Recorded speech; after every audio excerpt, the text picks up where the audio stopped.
yang mau perkenalan terlebih dahulu?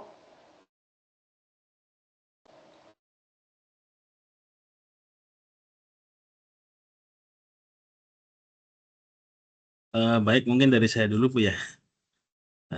Selamat sore teman-teman, perkenalkan nama saya Rudianto.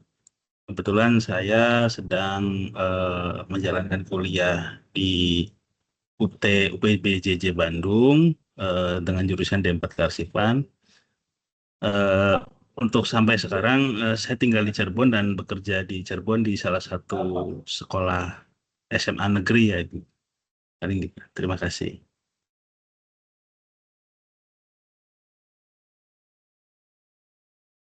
Silakan selanjutnya. Baik, saya ya Bu. Boleh. Baik, perkenalkan nama saya Jelimawati Menropa. Saya berasal dari Kabupaten Tapanuli Selatan. Saat ini saya mengambil prodi D4 Kearsipan dan saat ini saya sedang kerja sebagai seorang penjahit. Terima kasih.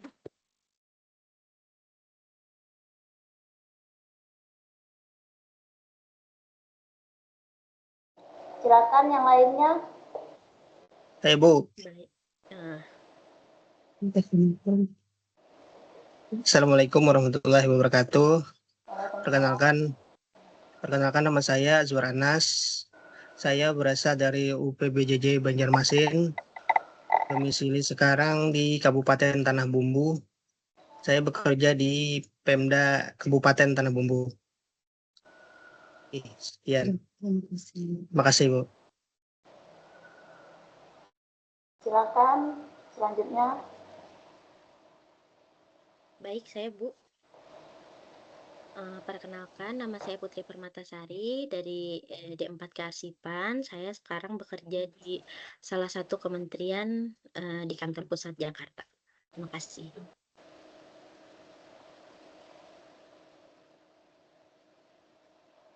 Next.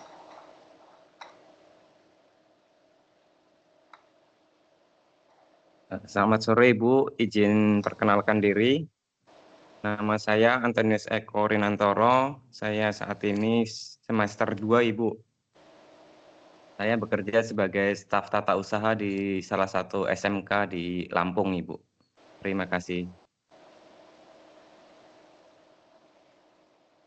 Silakan yang ini kecuali Nabila, kenapa tidak on cam?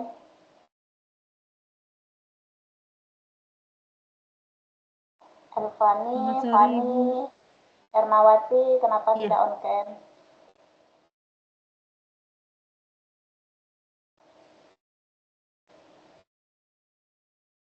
Izin Ibu, saya masih di jalan, nanti saya on cam ya Bu ya.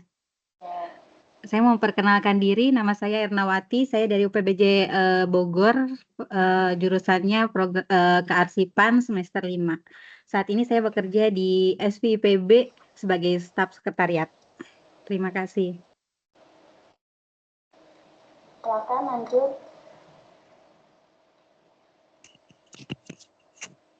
Selamat sore Ibu. Selamat sore. Mohon maaf kameranya saya sedang tidak bisa. Nanti saya akan coba menyalakan kamera. Saya ingin memperkenalkan diri dulu.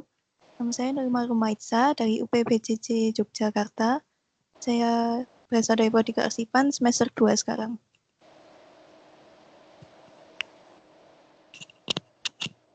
Selanjutnya.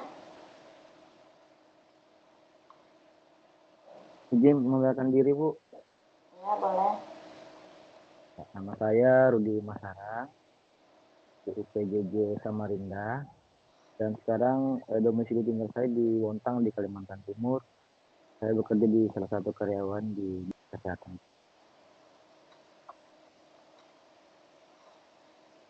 Nurima.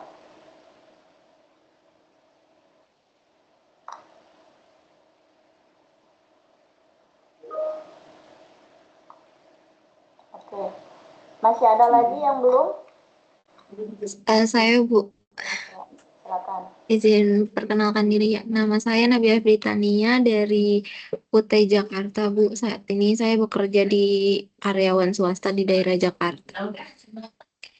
Sebelumnya kuliah di manajemen rekod dan arsip. Terima kasih.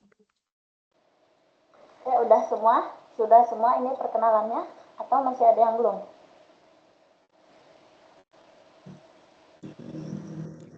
Izin Bu, perkenalan diri. Silakan. Perkenalkan, nama saya Isma Puspita Anggraini dari UPBJJ Kota Palembang. Saya sekarang bekerja sebagai staf toko di Palembang. Sudah? Ada lagi?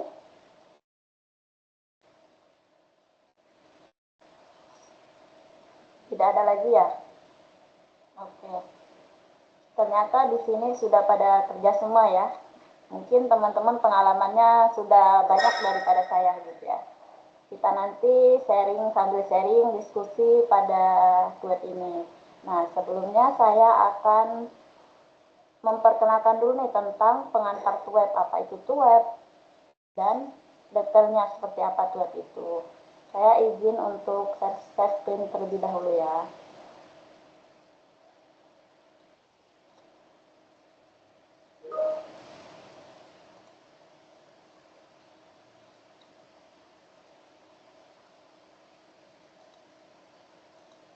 Sudah terlihat?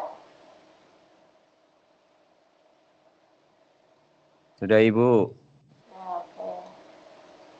Ya, Bu.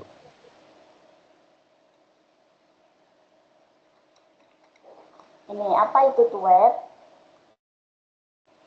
Tweet itu merupakan tutorial online, tutorial webinar yang merupakan tutorial tatap muka secara online dengan memanfaatkan fasilitas web seminar melalui jaringan internet yang dilaksanakan secara sinkronus atau real time pada waktu yang bersamaan. Jadi kita sama-sama bisa kapan bisanya gitu. Makanya saya tanya di grup, teman-teman bisanya kapan gitu. Jadi kita harus sama-sama saling bisa ya. Gitu. Selanjutnya,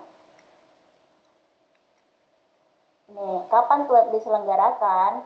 Nah, tweet itu dilaksanakan selama 3 kali. Yang pertama itu pada sesi keempat, yang kedua ada sesi 6, dan yang ketiga ada sesi 8. Nih, mata kuliah yang termasuk ke dalam tweet itu nih, termasuk pemasaran jasa kearsipan di era digital, karena mata kuliah ini mata kuliah berpraktik, makanya ada tweet seperti itu. Nih, jadwal sesi 4 dan 6 akan dilaksanakan pada sesi 4, 6, dan 8 sebagaimana tercantum pada jadwal di samping. Ini teman-teman sudah menerima kan jadwalnya semuanya? Nih. Ini dari sesi 1 sampai sesi 8. Nah, untuk tweet itu ada di sesi 4, 6, dan 8.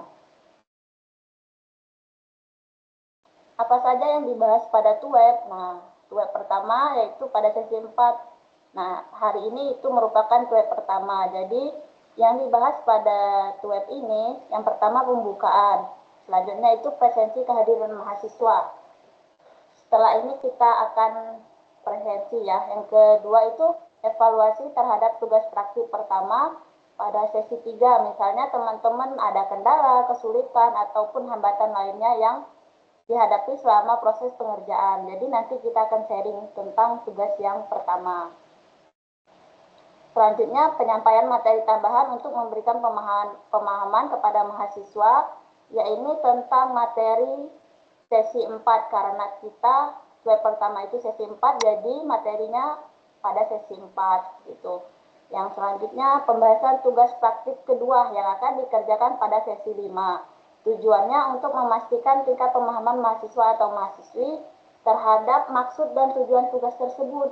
Ya, nah nanti setelah selesai pembahasan materi, kita akan membahas soal tugas praktik yang kedua. Nah, selanjutnya kegiatan tanya jawab, dan terakhir itu penutup. Untuk web kedua, sesi 6 itu juga sama pembahasan yang dibahas, dan yang ketiga juga sama pembahasannya. Nah, waktu pelaksanaan kegiatan itu kurang lebih selama 1-2 jam ya, seperti itu. Link to webnya itu teman-teman bisa melihatnya di mana. Jadi, teman-teman bisa melihat link to web itu melalui e-learning pada sesi masing-masing. Nah, seperti ini contohnya ya. Nah, hanya itu yang bisa disampaikan terkait pengantar web. Apakah ada yang perlu ditanyakan atau didiskusikan?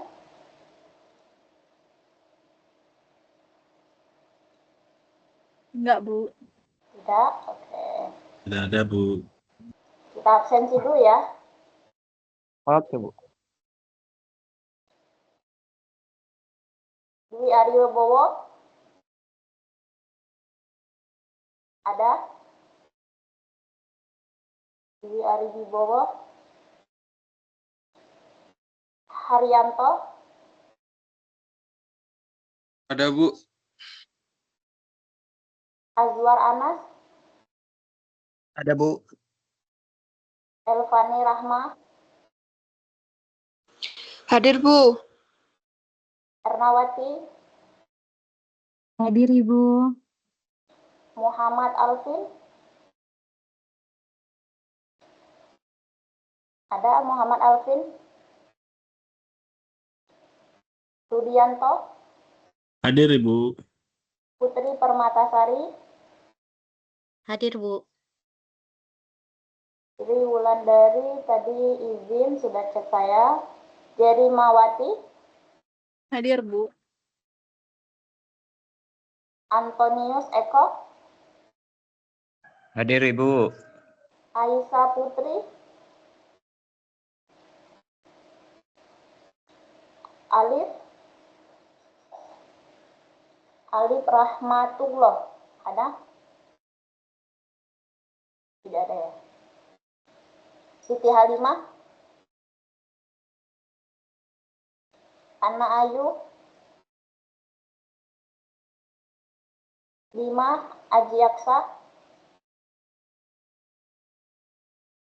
Izma? Izma ada? Ridwan Prasakti?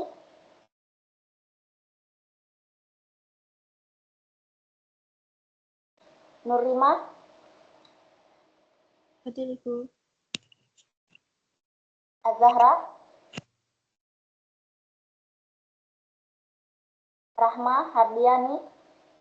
Hadir, Bu. Hadir. Nabila? Hadir, Ibu. Claudia? Fani? Fani Widya?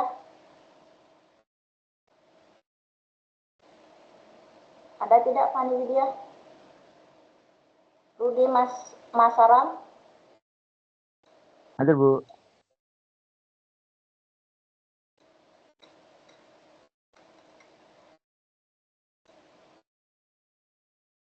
Ini Fani Widya ini kemana ini? Ada namanya ada tapi dipanggil tidak ada suara. Oke.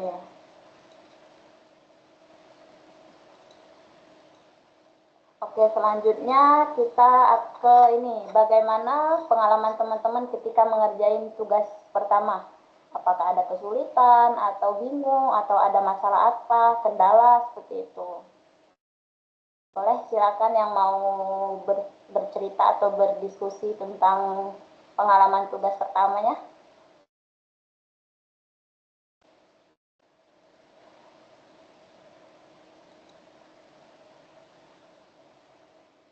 Ayo, silakan teman-teman. Apa aman nih? Nggak ada masalah? Untuk tugas pertama, Bu, masih aman lah.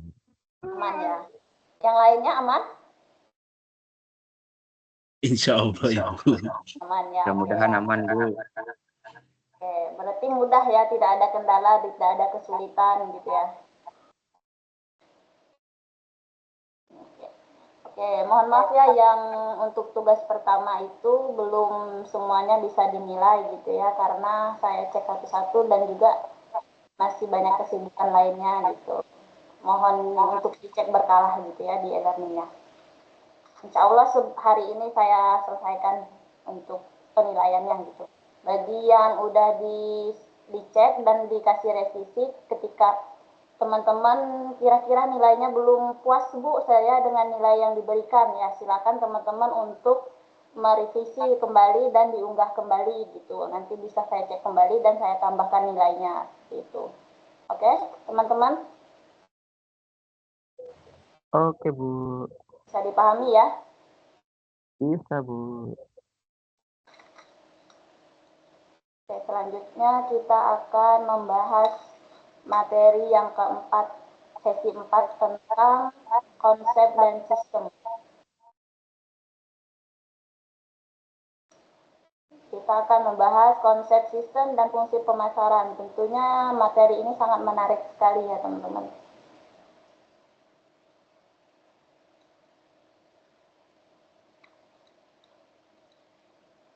Kalau teman-teman membayangkan pemasaran itu pasti di pikirannya langsung berpikir soal jualan ya. Padahal pemasaran itu bukan sekedar jualan saja. Nah, bukan soal jualan saja. Misalnya teman-teman punya usaha kecil nih. Contoh print dan scan dokumen di dekat kampus. Kalau hanya buka toko saja, itu belum tentu berhasil. Kenapa? Karena kita harus tahu nih siapa pelanggan kita, apa kebutuhan mereka, harga yang cocok itu seperti apa, terus bagaimana cara kita promosi, terus bagaimana juga membuat pelanggan mau kembali lagi kepada kita gitu. Nah itu namanya sistem pemasaran. Itu namanya sistem pemasaran. Nah, ini yang saya jelaskan tadi. Jadi, dalam dunia kearsipan juga sama, teman-teman. Jasa arsip sekarang itu kita harus bisa nih meyakinkan instansi bahwa arsip itu penting, seperti itu. Bisa untuk di mute sebentar ya, suaranya berdengung. Oke, terima kasih.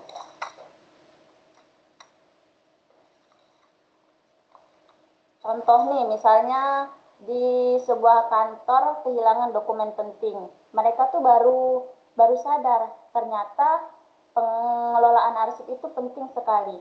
Nah, disitulah jasa kearsipan dibutuhkan. Nih, manajemen pemasaran. Manajemen pemasaran itu proses perencanaan, pelaksanaan, dan pengendalian program untuk mencapai tujuan organisasi secara efektif dan efisien. Nah, sederhananya itu manajemen pemasaran bagaimana cara kita sebuah organisasi merencanakan strategi supaya layanan mereka itu bisa dipakai. Jadi, kita itu bukan soal promosi saja. Sederhananya kalau misalnya nih ada jasa digitalisasi arsip, mereka harus memikirkan siapa targetnya, bagaimana cara menawarkan, berapa biayanya, dan bagaimana menjaga kepuasan pelanggan. Kalau menurut teman-teman, lebih penting mana nih? Mencari pelanggan baru atau mempertahankan pelanggan lama? Mempertahankan pelanggan lama. Nah, betul sekali. Dalam jasa, mempertahankan pelanggan itu sangat penting karena jasa itu berkaitan dengan kepercayaan. Menurut Philip Kotler, pemasaran itu proses menciptakan nilai dan pertukaran. Bahasa sederhananya, orang mau mengguna jasa kita karena mereka merasa tuh terbantu dengan adanya jasa kita. Misalnya jasa scan arsip gitu, digitalisasi arsip, penyimpanan digital, konsultasi pengelolaan dokumen gitu. Nah, yang dijual itu sebenarnya bukan barang, tetapi rasa aman, kemudahan, dan efisiensi. Karakteristik jasa dan barang. Coba kita bandingkan, kalau misalnya kita membeli buku. Buku itu bisa kita pegang, bisa disimpan, bentuknya juga jelas. Betul? Itulah yang dinamakan barang. Tapi kalau jasa itu misalnya pengelolaan arsip. Yang kita rasakan itu pelayanannya, kecepatannya, hasil kerjanya seperti apa gitu ya. Jadi kalau jasa itu tidak bisa disentuh.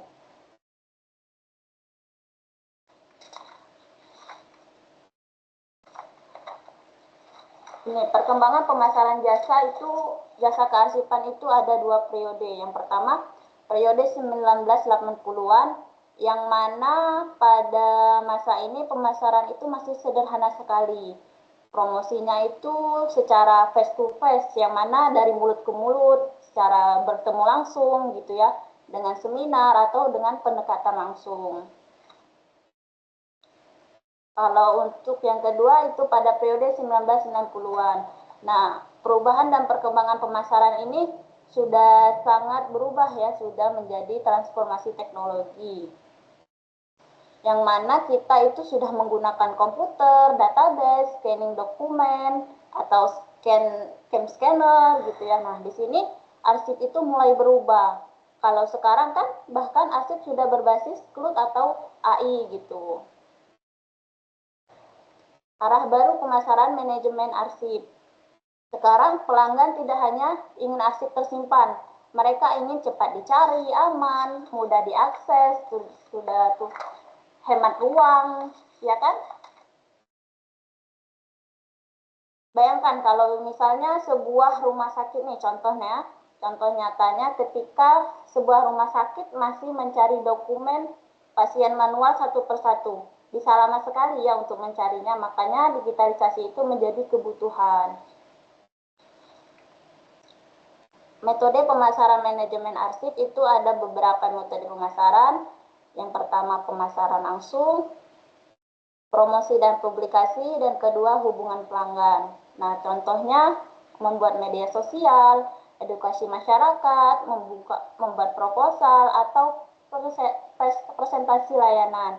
Kalau menurut teman-teman, kira-kira nih media yang paling aktif sekarang itu apa? Ayo, kira-kira media promosi nih yang paling efektif sekarang itu apa nih? Instagram, Bu. Instagram, ada lagi? TikTok, Bu. TikTok, ada lagi? Shopee, Bu. Shopee. Facebook Bu juga. Facebook ya, oke. Semua media sosial itu ini ya, efektif. Tapi biasanya yang paling sering digunakan bisa Instagram, Facebook, TikTok gitu ya. Jadi pemasaran arsip itu juga harus mengikuti perkembangan zaman. Kita tidak boleh nih ketinggalan sama perkembangan zaman. Tidak boleh secara manual terus. Jadi kita harus semakin berkembangnya zaman, kita harus mengikuti perkembangan zaman tersebut juga. Kalau misalnya kita tidak mengikuti, kita akan ketinggalan. Ini ada contoh nyata pada dampak pengelolaan arsip yang baik. Studi kasus, waktu pencarian dokumennya itu dari 15 menit menjadi 2 menit. Kelihatannya sederhana ya, tapi kalau sehari mencari ratusan dokumen, penghematannya luar biasa. Kadang orang baru sadar pentingnya arsip ketika dokumen itu hilang. Nih, ini contohnya ya. Testimoninya juga dan dampak positifnya layanan ini sangat membantu karena peningkatan hasilnya dari 15 menit menjadi 2 menit itu sangat cepat sekali untuk mencari arsip seperti itu. Oke. Jangan takut pada digitalisasi, teknologi hanyalah alat, namun dedikasi kalian adalah nyawa yang menghidupkannya. Jadi teman-teman, arsip itu bukan sekedar tumpukan dokumen. Di balik arsip itu ada informasi, bukti, sejarah, bahkan keputusan penting organisasi. Karena jasa kearsipan sekarang bukan lagi pekerjaan di belakang layar ya, tetapi sudah menjadi bagian penting dalam transformasi digital. Sampai di sini ada yang mau bertanya atau didiskusikan? Silakan.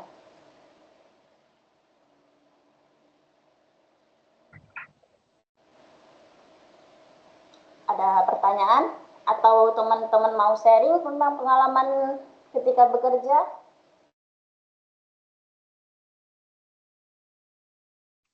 Bu, izin bertanya, Bu. Ya, boleh. Silakan.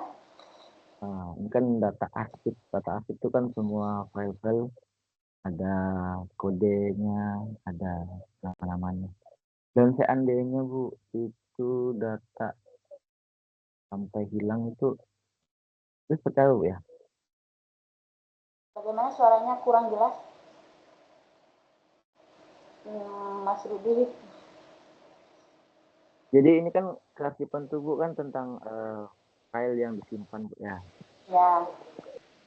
Nah, seandainya nanti ada sesuatu dokumen atau arsip dan tiba-tiba dokumen itu hilang dan apa ya, lupa kah atau apa, kodenya seperti apa tuh Bu? Apakah ada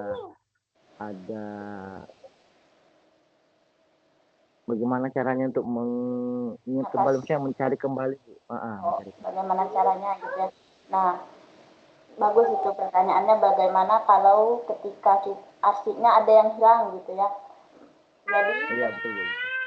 makanya sekarang itu arsip kita harus digitalisasi ya. Jadi ketika kalau manual kita harus mencari arsip itu, misalnya arsipnya udah banyak, udah menumpuk, itu kan sangat susah ya mencarinya. Jadi kita gunakanlah digitalisasi seperti itu. Ketika arsip yang manual kita tadi, yang dokumen kita hilang, kita masih punya backupan pada digitalisasi gitu. Jadi kalau udah ada backupan, kita aman nih, tidak khawatir kalau yang dokumennya hilang seperti itu. Jadi kita harus tetap memiliki backupan, baik itu mau di Google Drive atau punya sistem arsip sendiri gitu. Bagaimana Pak Rudi? Oke Bu. Berarti memang kan Google Drive itu kadangnya penuh Bu ya. Jadi memang kita harus sering nambah Bu ya. Ya, kalau Google Drive kan itu memang terbatas cuma berapa giga gitu ya. Jadi kita ini harus punya sistem arsip sendiri gitu, atau kita berlangganan sistem arsip. Sekarang kan udah banyak nih sistem arsip yang untuk berlangganan, misalnya dari Andri atau sistem arsip yang lainnya, itu banyak sekali. Jadi solusinya kita harus berlangganan itu, atau kita punya aplikasi sendiri nih dari sistem, misalnya dari Pak Rudi tadi kan udah bekerja nih di misalnya di sekolah atau di instansi gitu. Otomatis di situ kan ada tim IT. Nah, ketika ada tim IT, kita bisa minta tolong sama pihak IT. Kira-kira membuat sistem untuk arsip gitu, atau bagaimana nih caranya yang untuk mengarsipkan ini yang kuotanya lebih banyak gitu, atau penyimpanannya banyak gitu. Jadi kan tidak terbatas seperti itu. Kita harus kolaborasi dengan IT. Begitu sih Pak.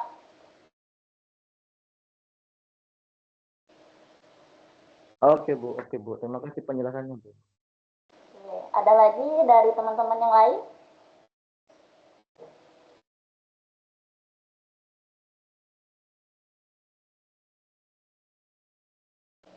Yang mau bertanya atau yang mau didiskusikan?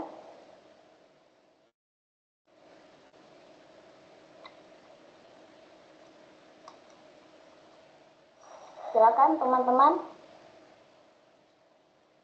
Bu, izin bertanya Bu. Ya. Kebetulan kan di tempat saya kan untuk dokumen-dokumen arsip itu bisa dikatakan sudah over ya, dengan penyimpanan yang terbatas dan dengan dokumen arsip yang membludak. Nah, ini kan kita kan membahas jasa pemasaran kearsipan, Ibu. Misalkan kalau tempat saya bekerja nih,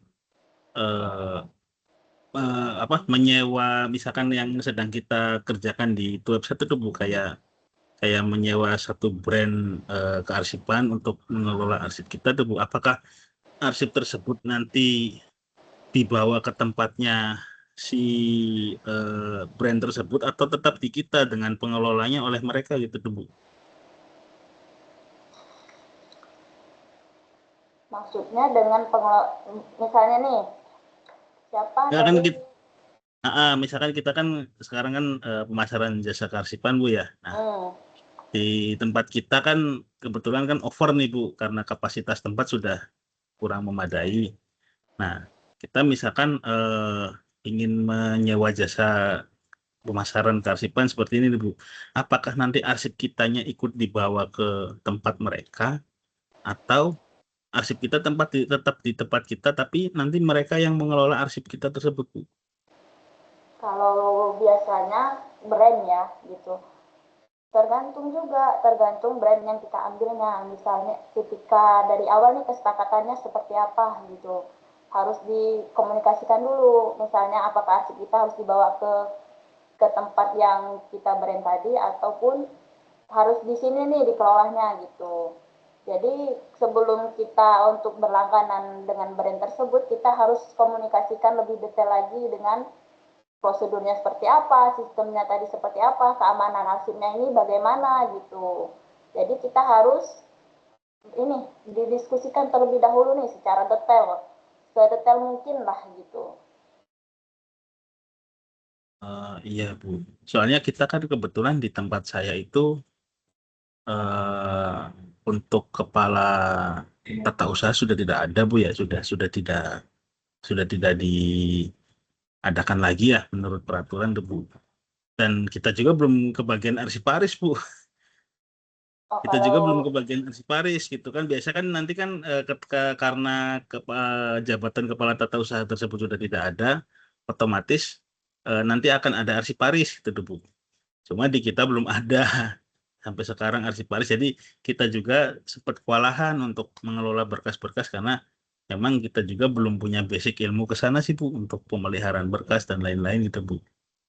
Kalau begitu bisa sih misalnya konsultasikan sama pimpinan atasan, misalnya perlu bantuan Pak atau Ibu untuk mengelola arsip ini gitu, bisa juga dibantu, jadi tidak sendirian untuk mengerjakannya. Nah misalnya nih arsipnya udah lama, itu bisa di tempat khusus gitu, misalnya ini khusus tempat yang arsipnya udah lama, udah puluhan tahun seperti itu. Memang kita punya ruangan khusus untuk arsip itu yang udah lama tidak dipakai seperti itu. Kira-kira yang terbaru khusus untuk di ruangan kita yang mudah kita untuk mendapatkannya atau mudah untuk dicari seperti itu. Paling kalau misalnya di sana bapaknya sendirian bisa minta tolong sama guru atau staf-staf yang lain gitu. Nah, tapi harus dikonsultasikan dulu sama pimpinannya. Pak, saya mau minta tolong nih karena saya kewalahan dalam mengelola arsip ini seperti itu. Iya, karena untuk sekarang ini masing-masing divisi, masing-masing bidang itu menyimpan arsipnya masing-masing, Bu. Tapi rencana kalau memang dari arsiparis sudah ada, sudah diberikan arsiparis oleh dinas itu kan, nanti rencana kita mau nambahin satu ruang. Jadi nanti semua arsip di sana nanti biar si arsiparis tersebut nanti yang mengelola dengan dibantu oleh kita tuh, Bu. Semoga secepatnya ya arsiparisnya Iya. bisa ada di tempatnya. Betul, Ibu. Ya, baik. Baik, Ibu, terima kasih banyak penjelasannya, Ibu. Ibu izin bertanya? Iya, silakan Bu. Ibu, kalau misalkannya kita menerapkan digitalisasi arsip di universitas misalkannya gitu, nah, untuk resiko kehilangan data digital itu dibandingkan arsip manual itu bagaimana, Bu? Terus apakah bisa sepenuhnya menggantikan arsip fisik nggak sih digital arsip itu? Oke. Kalau untuk resikonya itu maupun manual dan digital tentunya ada risiko juga ya teman-teman. Jadi kita bagaimana caranya itu, misalnya nih yang manual nih, kita harus punya ruangan tadi, punya ruangan khusus untuk khusus arsip seperti itu, dan harus dikelompokkan gitu. Kalau misalnya di perpustakaan itu kita kelompokkan berdasarkan dapat divisi nomor seperti itu. Nah, jadi dia sudah terstruktur gitu ya. Kalaupun yang digital pun juga punya risikonya, tapi kalau digital itu tidak terlalu besar daripada si manual, karena kalau manual ketika hilang datanya kita memang benar-benar nggak tahu kan kemana data itu, terus bagaimana kita bisa mendapatkan data tersebut itu tidak tahu. Tapi kalau misalnya online bisa misalnya bagaimana caranya untuk di backup lagi, banyak-banyak backup gitu, ataupun di sistem, kalaupun sistemnya error, itu kita harus konsultasi ke pihak yang berwajib gitu kan, misalnya Andri kepada ya pihak Andrinya gitu. Jadi ada saja gimana ya, ada saja cara mengatasinya seperti itu. Kalau misalnya yang manual itu kalau hilang kita ya memang kewalahan, gimana kita mau mencari dokumen tersebut seperti itu. Makanya itu dengan adanya digitalisasi bisa mempermudah kita yang sebagai arsip gini. Seperti itu sih Bu paling. Terima kasih, Bu. Ada lagi yang teman-teman yang lain?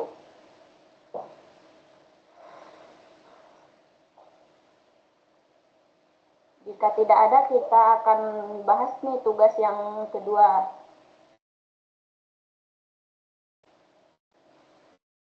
Bagaimana teman-teman yang lain? Apakah ada yang mau didiskusikan lagi?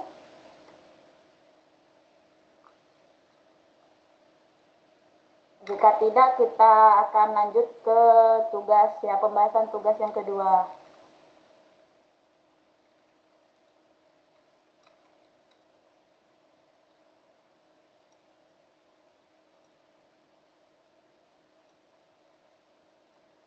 Ini untuk tugas yang keduanya, yang pertama itu praktik penyusunan proposal jasa kearsipan. Nah, tugasnya teman-teman disuruh menyusun draft proposal penawaran jasa kearsipan. Misalnya digitalisasi arsip, pengelolaan arsip, pelatihan arsip, itu disesuaikan dengan lembaga yang dipilih di awal. Nah, teman-teman kan di awal udah mengerjakan tugas pertama nih. Misalnya teman-teman memilih apa nama brand arsipnya gitu. Nah, teman-teman yang untuk yang kedua ini lembaganya juga disesuaikan dengan yang sebelumnya seperti itu. Ini outputnya teman-teman membuat proposal pemasaran jasa maksimal itu 3 halaman lengkap dengan keunggulan layanannya seperti itu. Nah, untuk yang kedua itu praktik penyusunan strategi komunikasi pemasaran. Tugasnya merancang strategi komunikasi digital untuk memasarkan jasa kearsipan. Misalnya nih, teman-teman memasarkan arsip teman-teman itu melalui media sosial, email marketing, webinar, ataupun lain-lain. Nah, di sini tuh teman-teman disuruh membuat misalnya semacam pamflet gitu ya, brosur gitu. Nah, teman-teman misalnya upload di media sosial ataupun di Instagram gitu, atau di website, ataupun teman-teman menawarkannya kepada teman melalui WA ataupun melalui email gitu ya. Nah, yang kedua itu seperti itu. Bagaimana caranya teman-teman memasarkan jasa kearsipan. Bebas saja, nanti teman-teman screenshot nih.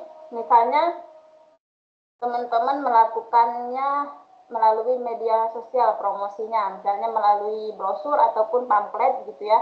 Nah, itu tuh yang teman-teman promosikan di screenshot kemudian dimasukkan ke dalam laporan gitu. Nah, outputnya strategi pemasaran digital seperti buat tabel ataupun slide yang saya sebutkan tadi. Bagaimana, apakah ada yang mau ditanyakan teman-teman atau tugasnya udah jelas nih? Bu, ini tugasnya ada di ini Bu ya, ada di tuton tuh Bu. Maksudnya ada di apa namanya, uraian tugas di tuton nggak Bu, yang di sesi berapa? Tugas Ya, 2 ya. kalau tugas 2 ini kita ada di sesi 5. Mana Bu? Sesi 5, jadi ini kan kita masih sesi 4 nih. Untuk sesi 5 nanti itu tugas yang kedua. Seperti itu. Oh, ini sesi 5 nanti Bu. Ya. Nanti teman-teman menguploadnya tugasnya itu pada sesi kelima. Nah, ini soalnya dan tugas yang akan teman-teman kerjakan. Jadi teman-teman bisa mempersiapkannya dari sekarang gitu. Masih banyak waktu gitu ya, makanya kita sampaikan pada tugas pertama.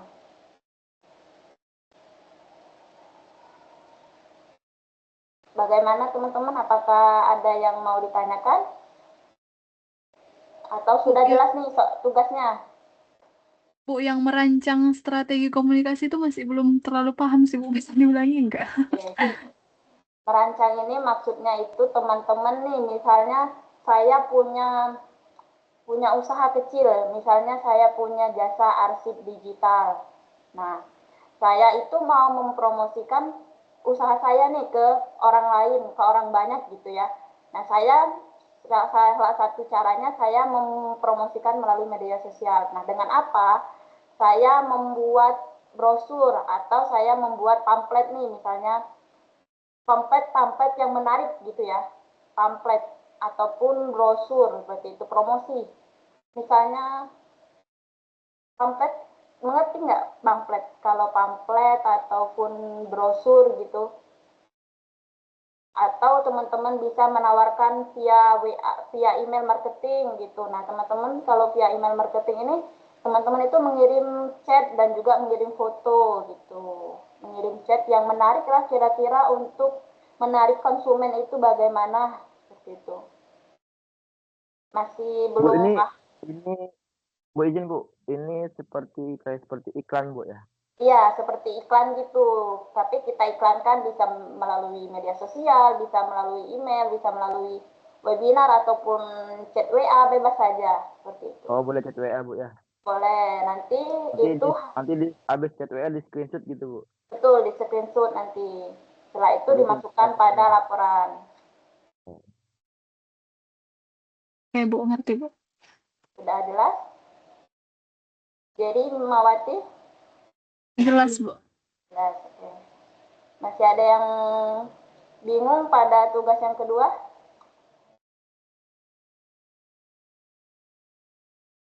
Ada yang perlu didiskusikan teman-teman? Atau udah jelas nih? Bu, mau tanya Bu, Ya, silakan. untuk tugas 2 itu nanti berkaitan sama tugas 1 ya Bu, judulnya? Untuk ini, yang ininya itu sesuaikan dengan lembaga yang dipilih di awal. Jadi, misalnya teman-teman yang pertama, tugas pertamanya lembaganya apa gitu. Misalnya harus disesuaikan dengan lembaga yang pertama gitu. Jadi masih berhubungan sama yang tugas pertama.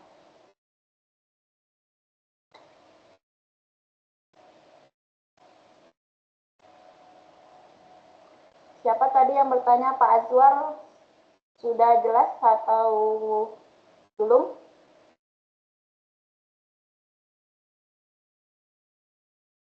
Halo Pak Azwar. Ya Bu, sudah Bu. Ada lagi teman-teman yang lainnya?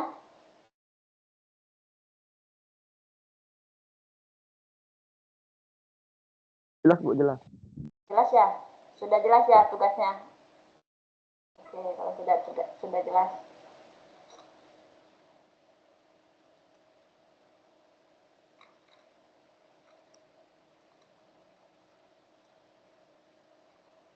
Lima 15 orang ini sudah namanya sudah saya panggil semua belum?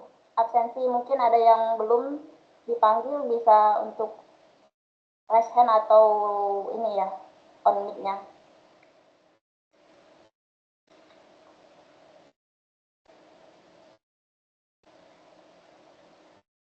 Oke teman-teman, jika semuanya sudah jelas dan tidak ada yang mau didiskusikan lagi, saya akhiri sampai di sini ya, sore sampai malam hari. Semoga apa yang saya sampaikan dan saya jelaskan tadi bisa bermanfaat pada teman-teman semuanya. Dan terima kasih atas waktunya telah hadir pada web pertama ini. Oke, terima kasih. Wassalamualaikum warahmatullahi wabarakatuh. Teman-teman izin untuk on cam semuanya ya, kita screenshot dulu. Oke Bu. Foto. Yuk, boleh buka kameranya semuanya. Rahma, Antonius, Elvani, Haryanto,